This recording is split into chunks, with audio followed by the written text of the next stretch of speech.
भाटिया गायन शैली के 88 वर्ष सम्मानित लोक गायक और प्रधानमंत्री नरेंद्र मोदी के चुनावी प्रस्तावक पंडित चानूलाल मिश्रा वर्तमान में मिर्जापुर में गुमनामी की जिंदगी जी रहे हैं।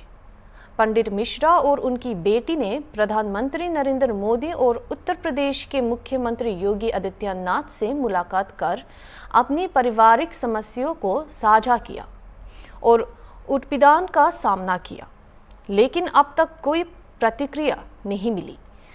पंडित मिश्रा की बेटी का आरोप है कि परिवार के सदस्यों ने उनके खातों से करोड़ों रुपए का गबन किया है, जिससे उनकी जीवन में मुश्किलें आ रही हैं। आइए सुनते हैं पंडित चानूलाल और उनके बेटी की बयान को। जी और दीदी का जब निधन हुआ 2021 में कोविड की वजह से, तो मैं 19 साल मथुरा में जॉब कर रही थी, वहाँ के एक पीजी कॉलेज में। फिर मेरा यहाँ पे एकल स्थानांतरण हो गया, मुझे कराना पड़ा। तो मेरे यहाँ आने के बाद मुझे मालूम चला कि ममता मिश्रा वाजपेयी, जो मेरी बड़ी बहन है, उन्होंने पापा के अकाउंट से लाखों रुपए का गबन किया है, घोटाला किया है, फर्जी साइन करके मेरी बड़ी दीदी अनीता दीदी का और उनकी बेटी मोहिनी का और पिताजी के अकाउंट से लाखों रुपए उन्होंने अपने अकाउंट में ट्रांसफर किए। और ये बात जब मेरे सामने आई तो उन्होंने उल्टा हमें फंसाने के लिए बहुत सारे झूठे केसेस कर रखे हैं मेरे ऊपर, जिसकी वजह से हमें और पिताजी को बहुत परेशान होना पड़ता है। पिताजी वहाँ थे तो इसलिए उनको गवाही के लिए बार बार कमिश्नर साहब के यहाँ जाना पड़ता है। इस अवस्था में आप देख रहे हैं वो चल फिर भी नहीं पा रहे हैं, व्हील चेयर पे लेके हम लोग जाते हैं, उनको हर जगह दौड़ भाग रहे हैं। और उसी की परेशानी की वजह से, क्योंकि ममता दीदी और उनके हस्बैंड जान से मारने की धमकी देते हैं, तुम बनारस से मिर्जापुर अप डाउन करती हो, बीच में किसी दिन तुम्हारी हत्या हो जाएगी, पता भी नहीं चलेगा लोगों को। तो इस बात से पापा इतना डर गए कि उन्होंने कहा कि बनारस छोड़ दो, हमें लेके तुम मिर्जापुर ही चलो। तब से पिताजी 2 साल से यहीं पे हैं और वो बहुत परेशान हैं। इतने वर्षों से ममता दीदी न तो पापा से मिली हैं, न उनको कभी लेके जाती हैं। ठीक है, संपत्ति पे सब भाई बहनों का अधिकार है, तो क्या पापा के सेवा पे भी सबका अधिकार नहीं है? तभी कोई कहता है कि लाइए 1 महीने के लिए हम ले जाते हैं। राम कुमार भैया और राहुल झूठे बयान दे के हमें और फंसा रहे हैं, उलझा रहे हैं हमें। मेरे खिलाफ समन जारी हो रहा है, वारंट जारी हो रहा है। हमें कभी किसी थाने से फ़ोन आता है, कभी किसी थाने से फ़ोन आता है। हमें हाई कोर्ट तक के चक्कर लगाने पड़ रहे हैं।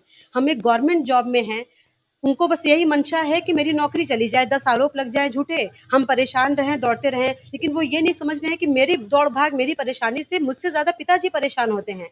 मेरी उम्र है, मैं दौड़ सकती हूँ, लेकिन पिताजी को इस उम्र में कौन देखेगा? कितने साल के हो गए हैं पिताजी? 88 वर्ष के हैं, 88 इयर्स के हैं। वो किसी के हाथ से खाना तक नहीं खाते हैं।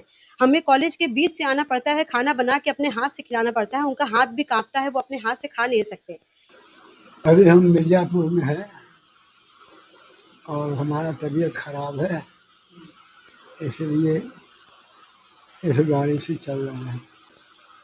ये लड़की हमको रखी हुई है, बचा के रखी हुई है, क्योंकि अब हर चीज़ का हमारा देखभाल यही लड़की करती है और ये सर्विस करती है, इसलिए कर लेती है। बेटी है, एक बेटी है, वही ऐसा करती है। बेटी? अच्छा। वो अपना सोर्स लगाई हुई है, सबसे परिचय करके। हम तो कहीं जाते नहीं हैं, तो देखते हैं कि वो केस करती है और झूठा आरोप। प्रधानमंत्री से कुछ कहना चाहेंगे या मुख्यमंत्री से कोई अपील है आपकी? हाँ, सामना हो तो बात करें। समस्या कि उनको मना कर दिया जाए कि इसको न परेशान करें और हमको न परेशान करें। हमारा 88 साल का उम्र है, तो 88 साल की उम्र में हरदम एक बात ऐसा कहेगी कि जो गुस्सा आएगा, तो टेंशन रहता है। तो जहाँ टेंशन रहता है वहाँ हम नहीं रहते हैं। हाँ, चाहते हैं कि बनारस में रहें। लोग सब छोड़ करके बनारस आते हैं, हम बनारस छोड़ करके यहाँ रह रहे हैं।